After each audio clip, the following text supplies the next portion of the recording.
नमस्कार दोस्तों, जब कोई बड़ा पहलवान किसी दूसरे बराबरी के पहलवान से मुक्का खाता है, उसकी बॉक्सिंग का प्रहार अपने थुथने पर खाता है और जब अपना थुथना तोड़वाता है तब वह विश्व विजेता बनता है।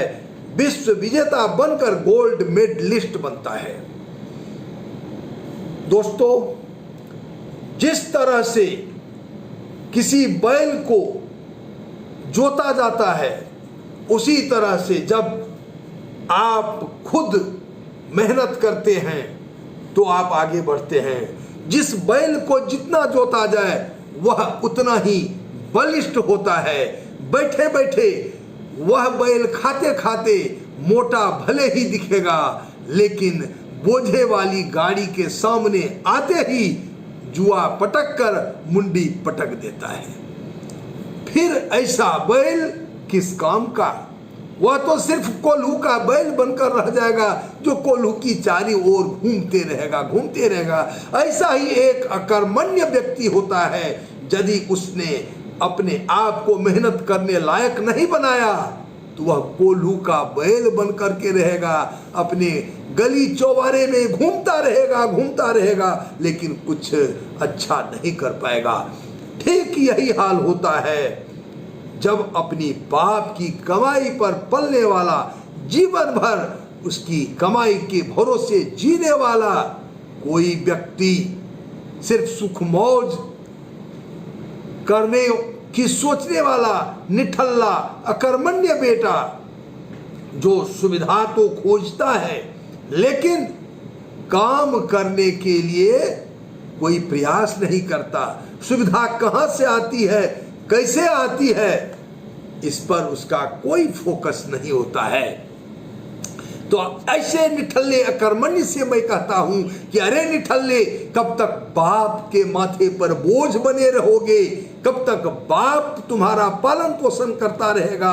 क्या तुम्हारा पालन पोषण करने वाला बाप तुम्हारे बच्चे का भी पोषण करेगा? जरा शर्म करो, कर्मठ बनो, कुछ तो सोचो। तुम अपना और अपने बच्चों का पालन करने लायक तो बनो या नहीं बनोगे? क्या तुमने इस लायक बनने के लिए कभी ईमानदारी पूर्वक कोई प्रयास किया, या मेहनत के डर से, अपने दायित्व से भागते रहे? ऐसा करोगे तो जीवन में कभी भी तुम अपने पैर पर खड़ा नहीं हो पाओगे, ऐसे ही हिलते डुलते रहोगे। तो शांत भाव से, गंभीरता से आप सोचो कि क्या इस तरह से हम अपने भविष्य को गंवाते रहेंगे, अपने जीवन को अंधकारमय करते रहेंगे, अपने बच्चे का भविष्य भी अंधकारमय कर देंगे? तो आप सोचो, संभलो कि कैसे मुझे क्या करना है। मुझे अपनी जीवन में कुछ करना है तो कुछ करूं, कुछ ऐसे कदम बढ़ाऊं कि मुझे भी खुशी मिले, मेरे मम्मी पापा को भी खुशी मिले।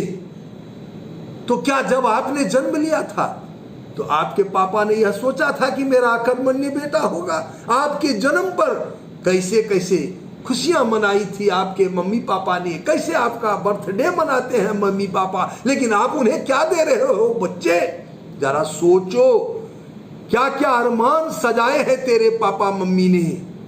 क्या कभी सोचा है? तुम्हारे निकम्मेपन को देखकर, तुम्हारी अकर्मण्यता को देखकर, तुम्हारे अंधकारमय भविष्य को देखकर उनके ऊपर क्या बीतती है? सोचा? नहीं सोचा तो सोचो, अभी भी सोचो। तुम जवान हो, तुम्हारे भी दो हाथ हैं, किसी और के भी दो हाथ हैं। तुम्हारे लिए भी 24 घंटे ईश्वर ने बनाए हैं और किसी दूसरे के लिए भी 24 हाथ बनाए हैं। कभी एक बार फुर्सत में सोचो, पिता के अरमानों की ओर देखो, उन पर नजर डालो।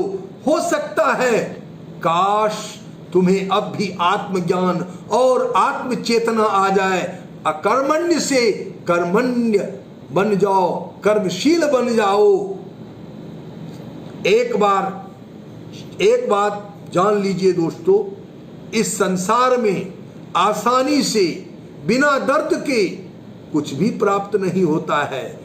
जन्म और मृत्यु जो संसार की स्वाभाविक प्रक्रिया है, वह भी बिना दर्द के प्राप्त नहीं होता है। इसलिए यदि बोझ बनकर जीने की ठान ली है आपने कि मुझे बोझ बनकर रहना है, अपने माता पिता के ऊपर आश्रित होकर रहना है, मेरे बच्चे का भविष्य देखा जाएगा, अपने बच्चे की भविष्य की चिंता नहीं है, तो फिर कोई बात नहीं।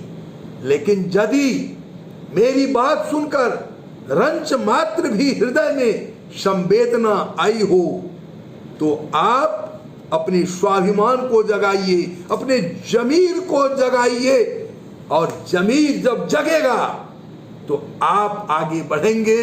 ऊपर उठिए, ऊपर उठिए, आगे बढ़िए। तो आपके लिए मेरा यह संदेश है कि अपने मम्मी पापा की ओर देखिए, उनकी समस्याओं को अपनी समस्या समझिए, सिर्फ उनके भरोसे मत रहिए। यदि आप सोचेंगे तो आप क्यों नहीं कर सकते हैं, जरूर कीजिए।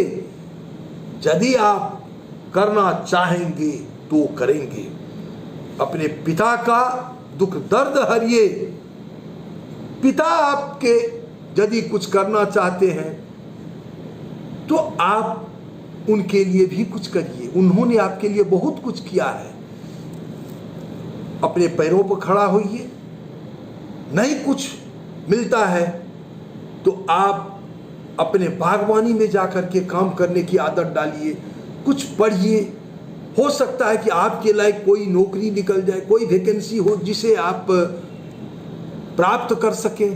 पिता से मदद मांगिए, उनसे अपना मार्गनिर्देश मांगिए, आगे बढ़िए। और पिता के लिए, गार्जियन के लिए मैं ये कहना चाहूँगा कि आपने यदि शुरू में उन पर ध्यान नहीं दिया तो अब ध्यान दीजिए।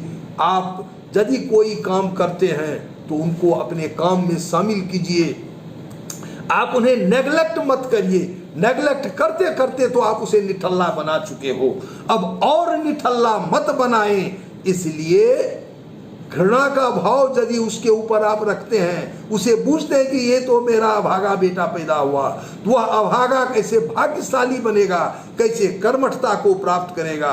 इस पर आप पुनर्विचार करिए कि क्या कमी रही आपके परवरिश में जो वह निठल्ला हो गया है। तो आप उस बच्चे के लिए एक बार फिर से सोचिए कि यदि कोई कमी रही है तो अब मैं उसके लिए क्या कर सकता हूँ, उसकी कमी को कैसे दूर कर सकता हूँ। गुस्सा में मत आइए।